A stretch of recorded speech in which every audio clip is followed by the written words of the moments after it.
guys, it's Sarah. I'm back with another monthly YA book review. I missed you guys all while we were taking a break for the summer, but I have so many new books to show you that I was obsessed with while I was gone. First of all, I hope you guys all had a lovely summer. I know I spent a majority of it reading. I'm going to try and quickly go over a couple of things that I touched on while I was away in case you might want to check them out. My major one is the one I'm going to be reviewing for you today. Six Crimson Cranes by Elizabeth Lim. She is the same fantastic author who wrote the Spin the Dawn duology. We have both at the library here. This is my own personal copy. I was so obsessed with it after I read it, I went out and got my own. We will have it here at the library very soon. It's on our way to us, so I recommend putting a hold on it so you can grab it as soon as it shows. If you have any questions, feel free to comment down below and I will do my best to answer them. Now, this came out in July, and I was very eager to get my hands on it because Elizabeth Lim is one of my all-time favorite authors. She incorporates East Asian folklore so beautifully, paints beautiful fantasy landscapes unlike anybody else, and she's a guaranteed must-buy when she releases anything. Now, this book, Six Crimson Cranes, is based loosely off of the Wild Swans folklore from Hans Christian Andersen, but it is so amazingly detailed, full of this rich culture of a land called Kyecha.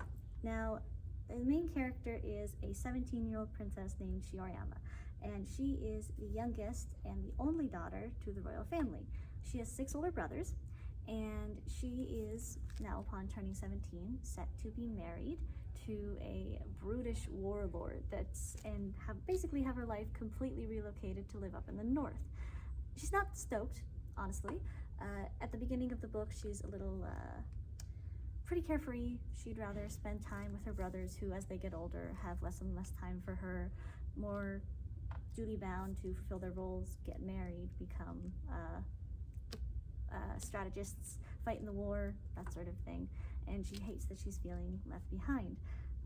The only person, quote-unquote, that she has to really talk to is a paper crane named Kiki that she folds herself and inadvertently brings to life. Early on in the book, she discovers that she has forbidden magic running through her veins, and in the kingdom of Kyecha, magic is forbidden. It is banned and deemed evil. No one is allowed to know, obviously, and she keeps it all to herself, only trying to find time to practice and hang out with Kiki when she is not being forced to do all sorts of chores and lessons for her stepmother. And her stepmother is the main antagonist in this book. Raikama is a beautifully developed character. Her stepmother is described to be one of the most beautiful women in the land, and that her father, when traveling overseas, met her, fell in love with her on sight, and she is described to be, when the children were much younger, beloved by all of the children of her new husband, especially Shiori. They were incredibly close, but as she got older, they fell apart. Their relationship grew distant, cold. She pretty much despises her stepmother at this point, but she can't really remember why the change happened. Still, she does her best to just try and stay clear of her and live her life until the day of her betrothal ceremony, where she's set to meet her betrothed Taken. And in a last ditch, she flees the palace, nearly accidentally drowns herself in the nearby lake, where she meets a dragon prince. Sarayu is a very interesting character as well. Can't talk about him too much because it's also a lot of spoilers, but essentially Sarayu teaches her to hone her magic over the following weeks, which she also struggles to keep hidden as she gets stronger. Soon enough, her magic is discovered by her stepmother, and she is cursed. As she tries to warn her brothers about her stepmother's secrets and the dangers that she now shows while living in the palace, her brothers are also similarly cursed, and they are transformed into 6 cranes with crimson crowns on their heads to mark them. Obviously, they are banished from the palace, and Shiori is cursed in a different manner. A walnut bowl, which is explained in the book to mask the effects of magic, is placed over her head, and it hides her, disguises her identity, and stops completely all of her magic. She can no longer wield any of it, besides that of Kiki, who is a reoccurring character in the novel. And she is cursed that if she should ever speak a single word, one of her brothers will die. So she is cast out almost overnight from her only home she's ever known. Her brothers are cursed and banished as well, and she is now in a foreign land. Suddenly, she cannot talk, she cannot explain who she is. She is forced to use her wits to try and survive and somehow make her way back home, find her father, expose Reichma for the traitor that she is, and break the curse on her brothers. The novel does an excellent job of pacing time.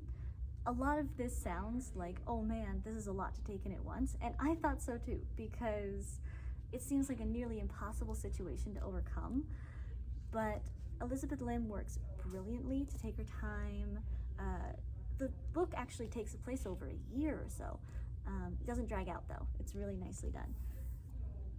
I found that Shiori traveling was a majority part of the book, but it also helped to strengthen her and build her character up.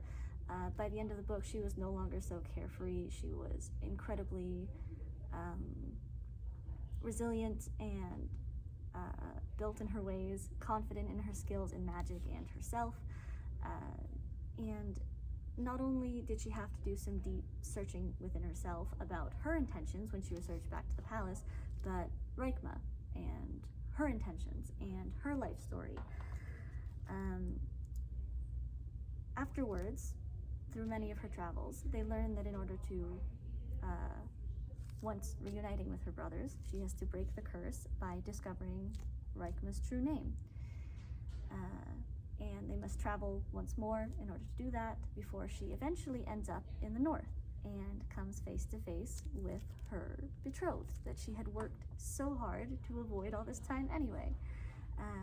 She learns to understand his way of life, appreciate from the side of things that he was coming, being married to a woman he'd never met.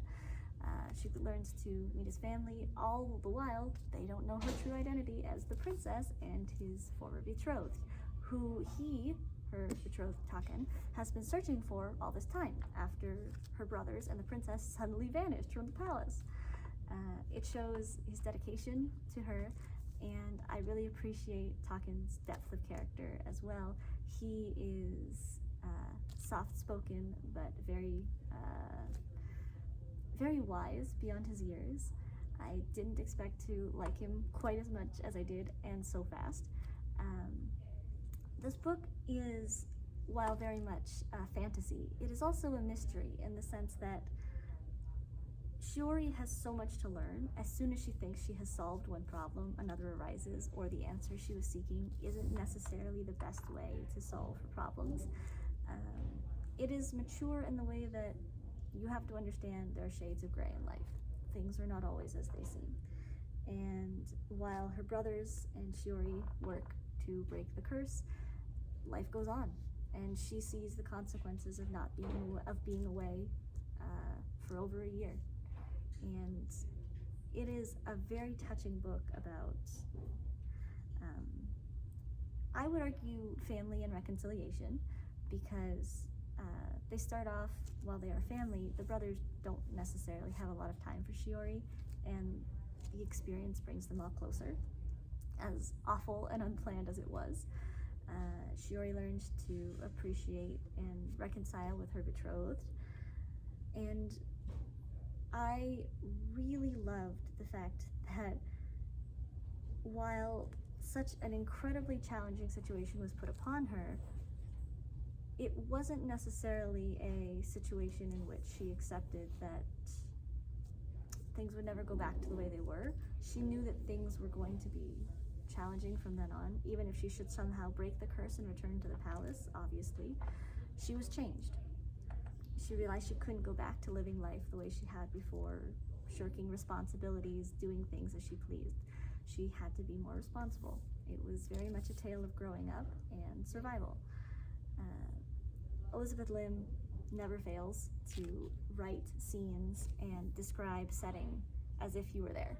And the last series, Spin the Dawn, was just as beautiful. It was a duology, and I am not certain if this book series will also be a duology. It has yet to be released. I am hoping that perhaps there will be more than one book. I am already so in love with the characters that they have built up, and I cannot wait to read more of their adventures. Elizabeth Lim never fails, and Six Crimson Crayons was an absolute delight to start off the summer reading. If you have any questions, again, feel free to comment. We will have this book on our shelves soon for you to read in our YA section. Please feel free to leave recommendations for anything you'd like me to review in the future, and I'm looking forward to hearing from you. I hope you all once again had a lovely summer, and I will see you next month with another YA. Bye guys!